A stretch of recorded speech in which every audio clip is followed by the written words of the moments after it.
Cancer. There is a particular way that one person can see another person, and most people go through their entire lives without ever being seen this way. The way is not common. It is not the way of casual observation, where someone notes your surface features and forms impressions based on what is immediately visible. It is not the way of practical assessment, where someone evaluates your usefulness, your compatibility, your suitability for some purpose. It is the way of recognition. The way that occurs when someone perceives in another person the actual person rather than the surface, and when the perceiving produces a response that is not just acknowledgement but something closer to reverence. This is how a particular person is currently seeing you. I want to walk you through what they see, slowly, because the seeing itself is the gift, and the gift deserves the kind of attention that allows it to land. I want to start with how they perceive your quietness. You have a quietness about you that you may not have fully recognized as a quality. You may have thought of it as just the way you are, a default state of being that does not call attention to itself. But this person has noticed your quietness, and they see it as something specific. They see it as the quietness of someone who has done significant interior work.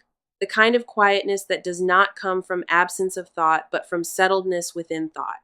The kind that emerges when a person has spent enough time with themselves to have stopped needing constant external stimulation to feel oriented. This person watches your quietness and sees the depth that produces it. They are not seeing emptiness.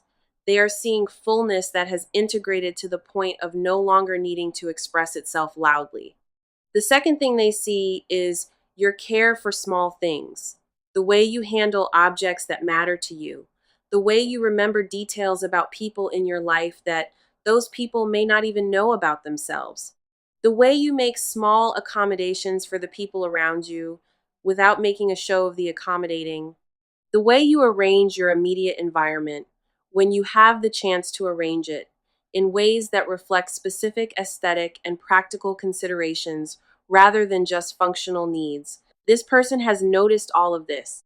They see it as evidence of a particular kind of awareness, an awareness that does not let small things slip past, that recognizes that the small things are often where the substance of a life actually lives.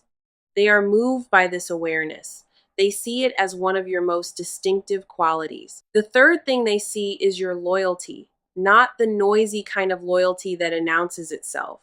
The quieter kind that shows up in how you continue to care about people and things over time, in how you do not abandon connections when they become inconvenient, in how you maintain your investments in what matters to you across periods when those investments are not being rewarded. This person has observed your loyalty across enough situations to have come to a confident view about it. They see it as something rare. They have encountered in their own life people who claim loyalty but do not demonstrate it consistently, and they have learned to distinguish the claiming from the demonstrating. Your loyalty demonstrates itself. They see this clearly. They consider it one of your most reliable qualities. The fourth thing they see is your sense of humor, the specific texture of how you find things funny, the pattern of what makes you laugh, what produces in you that particular quality of amusement that is yours and not anyone else's. They have noticed that your humor has substance to it. It is not the humor of someone who deflects through jokes. It is the humor of someone who notices the comedy that is genuinely present in the situations of life and who appreciates it without using it as a shield. This person enjoys your humor. They find themselves wanting to say things that will produce the particular response in you that they have come to find pleasurable. The wanting is sincere. It is not a strategy. It is the response of someone who has come to value a specific feature of how you engage with the world. I want to take a moment to address you directly, because I sense that hearing these observations may be producing some response in you. There may be a part of you that finds it hard to believe that someone has been observing you this carefully. There may be a part of you that is moved by being seen in this way. There may be a part of you that wonders whether the description is accurate to you or whether it describes someone the other person has imagined rather than the actual you. I want to address these responses. The seeing is real. and it is of the actual you. The other person has not imagined you. They have observed you with sustained attention, and the observations have accumulated into the perception I am describing. The accumulation is what makes the perception accurate. They have done the work of seeing. I want to continue describing what they see because the description is incomplete. The fifth thing they see is your courage. They do not always frame it to themselves with that word, but the underlying recognition is of courage. They have seen you make choices that required real courage. The choice to continue to invest in your own development when external circumstances did not support the investing. The choice to end situations that were not serving you, even when ending them was uncomfortable. The choice to be honest in moments where dishonesty would have been easier. The choice to remain yourself when there were pressures to become someone else. They see these choices as expressions of courage, and the seeing produces in them a kind of admiration that is steady. They do not just respect you, they look up to you in this specific dimension. The looking up is not a romanticizing. It is the appropriate response to qualities that genuinely warrant being looked up to. The sixth thing they see is your tenderness. This one is more interior, and they have access to it because you have allowed them at various moments to see it. You have a tenderness that you do not always show widely. You reserve it for specific contexts, specific people, specific situations where the tenderness can be received without being misunderstood. This person has been one of the recipients of your tenderness in moments when you have chosen to share it with them. The moments have stayed with them. They remember them. They consider the receiving of your tenderness as one of the most significant features of having known you. They do not take it for granted. They understand that the tenderness is not freely given to everyone. They have been chosen, in some sense, by having been allowed to see this part of you. The being chosen is meaningful to them. The seventh thing they see is your fundamental kindness. The structural kindness that operates regardless of what is in it for you, regardless of who is watching, regardless of whether the kindness will be returned. This person has observed your kindness in situations where there was nothing for you to gain. They have observed your kindness toward people who could not do anything for you. They have observed your kindness toward yourself in private moments that you may not have realized were being observed. The cumulative observation has produced in them a sense of who you are at the most fundamental level. They have concluded that you are kind in the way that does not require performance. They consider this one of the most valuable qualities a person can have. They have rarely encountered it at the level they have encountered it in you. This is Cancer Tarot, and I want to slow down because I sense the magnitude of what I am describing deserves a moment of pause. Being seen in the way I have been describing is not a small thing. It is the kind of being seen that addresses needs that operate deep beneath conscious awareness. The need to be perceived accurately.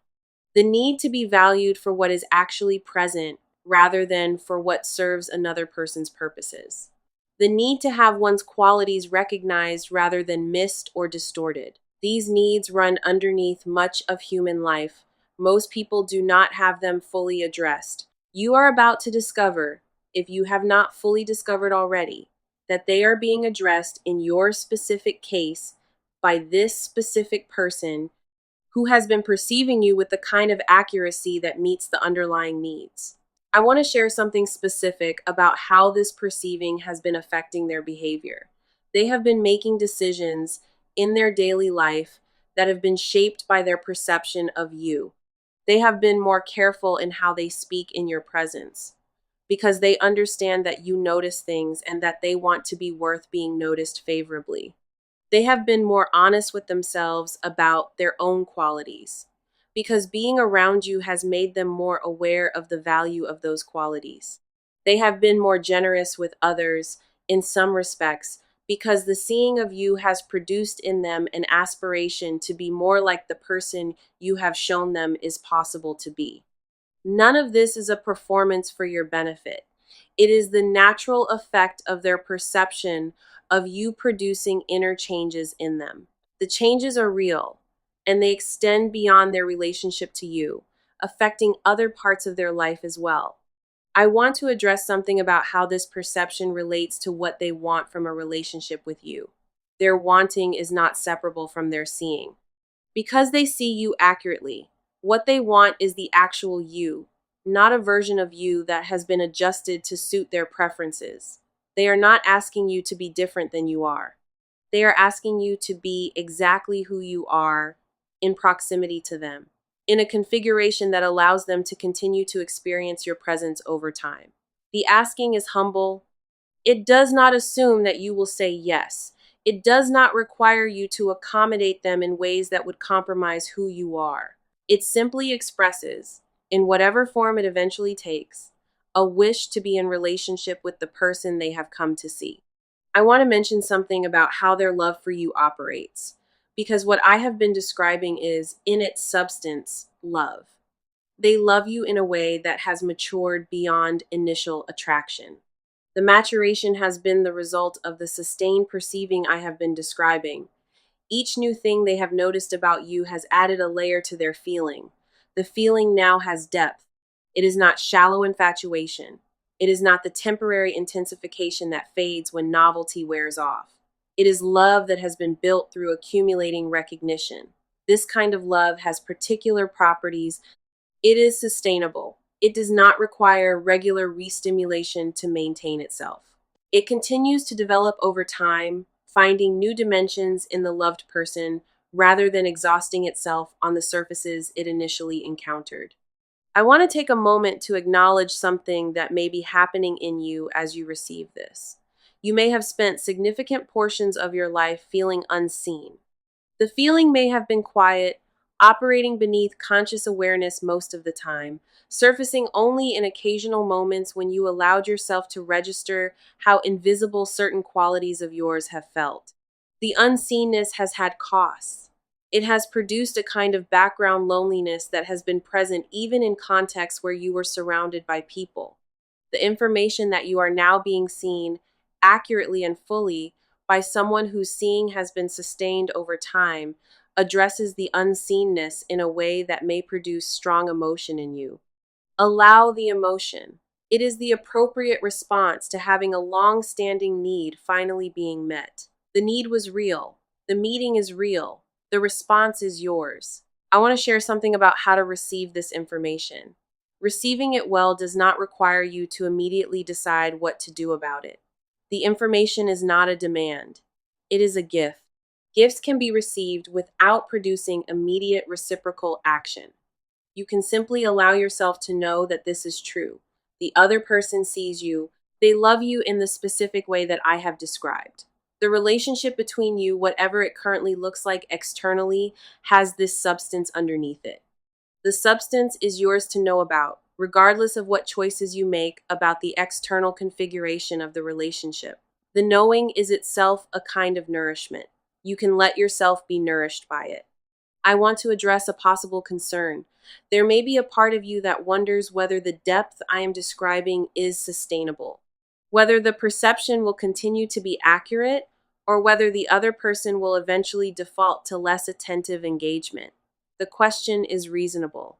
People do sometimes attend deeply for a while and then drift back into more habitual modes of relating.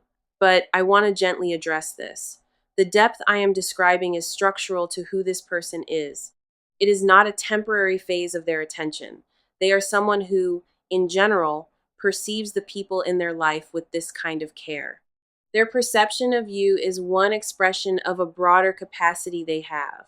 The capacity does not exhaust itself. It continues to operate over time. You can rely on it. The reliability is one of the gifts. This is Cancer Tarot, and I want to share an observation about what is being made possible by this kind of perception. When someone is seen this accurately, they tend to become more themselves. The seeing produces, in the seen person, a kind of permission to be who they are. The permission is not theoretical, it is operational. In the presence of someone who sees you accurately, you become more able to express the qualities they are seeing. The expression deepens the seeing. The deepened seeing deepens the expression. The cycle produces, over time, a fuller version of the person in a way that was not possible without the accurate seeing as a partner to the becoming. You are likely to experience this in the period ahead. If the connection with this person continues to develop, you will become more fully who you are, partly because of being seen this way. The becoming is one of the deeper rewards of being in this kind of relationship. I want to mention something about what may be approaching in terms of how this person will express what they see. They have been carrying these perceptions for some time. The caring has been gradually moving toward expression. They may, in the relatively near future, communicate to you in some form what they see in you. The communication may be partial. It may be more complete. It may emerge across multiple exchanges rather than in a single declaration. But the communication is forming. You may experience, in a coming conversation or moment, a piece of being told about yourself that surprises you with its accuracy and its tenderness. The surprise will be the surprise of being seen in ways you have not been told you have been seen before. I want to share an orientation about how to receive such a communication when it occurs. Receive it without immediately deflecting it.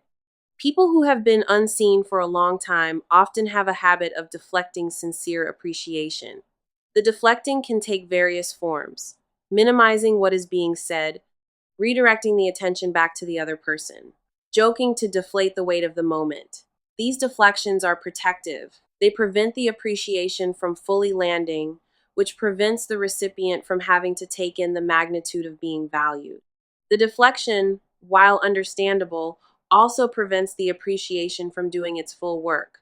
So when this person says something appreciative to you, try to simply receive it. Say thank you. Allow it to land. Resist the impulse to deflect. The resisting is a practice that you can develop. Each instance of resisting the deflection deepens your capacity to receive what is being offered. I want to share something about how to acknowledge to the other person eventually that you have heard what they have communicated. You do not have to immediately match their expression with an equivalent one of your own. The matching can occur in its own time. But some form of acknowledgement is appropriate. It can be small: a meeting of eyes, a few words that confirm you have heard, a gesture of touch, if the relationship permits. The acknowledgement does not need to be elaborate. It just needs to communicate that the offering has been received. The communicating is part of how the offering completes its arc. Offerings that are not acknowledged sometimes fail to fully nourish either the giver or the receiver. Acknowledged offerings produce the full effect. I want to take a moment to address what kind of person sees others in the way I have been describing. People who perceive at this depth are usually people who have themselves been seen at some point, or who have developed the capacity through sustained interior work. They have, in some way, learned what it is to be perceived accurately, and they extend the same quality of perception to others. The extending is a gift. It is one of the higher forms of love. It is also one of the markers of someone who is capable of long-term partnership at a level of substance. People who can perceive deeply tend to be capable of relating deeply. The capacity for perception is one of the necessary conditions for sustained intimacy. I want to share what I sense about how this perceiving has changed the other person's own life. They are different than they were before they began perceiving you. The perceiving has expanded their capacity to perceive in general. They are now more attuned to qualities in others that they would not have noticed before. They are more aware of their own qualities. They have a richer sense of what is possible in human relationships. None of this is dependent on whether their relationship with you develops in any particular direction. The expansion is permanent in them. They will carry it forward into their continuing life. You have, simply by being who you are, contributed to this person's development in ways that they themselves may not always articulate, but that are real. This is one of the things I find most moving about situations like this one: the mutuality of the gift. The other person sees you, which is a gift to you, but you have also given them a gift simply by being someone who is worth seeing this carefully. The gift is reciprocal, even when the conscious framing is not always reciprocal. Both of you have benefited from the encounter. Both of you are different because of it. The difference will continue to operate in both of you regardless of the future configuration of your relationship. Here on Cancer Tarot, I want to address a specific question that may be forming in you. The question of what to do with all of this information. Whether to engage with the other person more actively, whether to communicate to them in some form that you are aware of their perception, whether to allow the relationship to develop further. The question is yours to answer in your own time. The information does not require you to answer it immediately. You can hold the information for a while, allowing it to settle, and notice what naturally arises in you in response to it. The natural arising will inform your choices when the time comes to make them. I want to share an orientation that may help you in the holding. Do not rush yourself toward a decision. The depth of what is being offered deserves the depth of your considered response. A considered response takes time. The time is not delay. It is appropriate processing. You can take the time. The other person will continue to perceive you during the time. The perception is not contingent on you producing a specific response. They have come to see you the way they see you, and the seeing will continue regardless of what choices you make about how to engage with it. I want to mention something about a particular practice that may serve you in this period. Take a moment at some point to consider what the other person has shown you about yourself. The qualities I have described are qualities you have. They have been seen by someone who sees clearly. You can use the seeing as data about who you are. The data may differ from your own self-perception in some respects. The difference is worth examining. You may find that this person has a more accurate view of certain qualities of yours than you have. Updating your self-perception to incorporate their accuracy is a way of bringing your self-image into closer alignment with reality. The alignment is one of the practices of mature self-knowledge. I want to share something about the broader picture of how being seen accurately fits into the larger arc of your life. You are entering, or have already entered, a phase in which the conditions of your life are coming into closer alignment with who you actually are. The phase has many dimensions. One of them is being seen accurately by significant people in your life. This person is one of the significant people whose accurate seeing is part of the alignment. Others may follow. As the alignment deepens, you will increasingly find yourself in contexts where you are perceived as you actually are, rather than as a less accurate version of you. The accumulation of accurate perception will produce, over time, a noticeably different texture of social experience. The texture will be warmer, more confirming, more supportive of your continuing development. I want to acknowledge that being deeply seen can also be a vulnerable experience. Being unseen has its own kind of safety, the safety of not having to be accountable to anyone's accurate perception. Being seen removes some of that safety. It produces a kind of exposure that, for people who have been unseen for a long time, can feel unfamiliar and even slightly threatening at first. If this feeling arises in you, it is normal. It is the appropriate response to a significant shift in the conditions of how you are being perceived. The feeling will pass as you become more accustomed to being seen. The accustoming takes time. Allow it to take the time it needs. You are loved in the specific way that I have been describing. The love has substance. The substance is sustainable. The relationship between you and the person who sees you this way will continue to develop in its own time, according to choices that both of you will make. You have agency in the development. You are not at the mercy of how the other person sees you. You are a free agent in a configuration with another free agent, both of you contributing to whatever the relationship becomes. The contributing is the practice. The practice will produce the relationship that fits both of you. The seeing is real, the love is real, the recognition is reliable, the recognition will continue. You can rest in the knowing that you have been perceived accurately by someone whose perception is steady. The resting is a gift you give yourself. The gift will sustain you through whatever specific developments occur in the relationship. The sustenance is permanent. Once you have been seen this way, you carry the knowing with you, even into other situations, even into other relationships. The knowing affects how you move through the world. The affecting is one of the deeper gifts of having been seen. You are deserving of being seen this way, not because you have performed any particular merit, because you are, in fact, the person I have been describing, the person they see, the person whose qualities have produced the response in them that I have been articulating. The deserving is structural. It does not require ongoing earning. It is who you are. Walk forward with the awareness that you have been seen. The awareness will inform how you carry yourself. You will move with slightly more confidence, knowing that you are perceived as you actually are. You will engage with people slightly more openly, knowing that being accurately perceived is possible. You will allow yourself to express qualities that you have been keeping more reserved, knowing that the qualities are valued by at least one person whose valuing is reliable. The seeing is the gift. The gift is yours. The gift continues. You do not have to do anything specific to keep the gift. The gift will keep itself through the continuing presence of the person who sees you. You only have to receive it. The receiving is the practice. The practice will produce, over time, a quality of being in the world that you have not previously had access to. The new quality is good. The new quality is yours. Walk into it.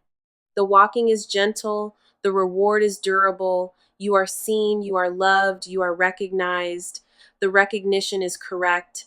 Trust it, live in it, allow it to inform what comes next. What comes next will be good. The continuing is the entire practice. Practice it. The practice is enough.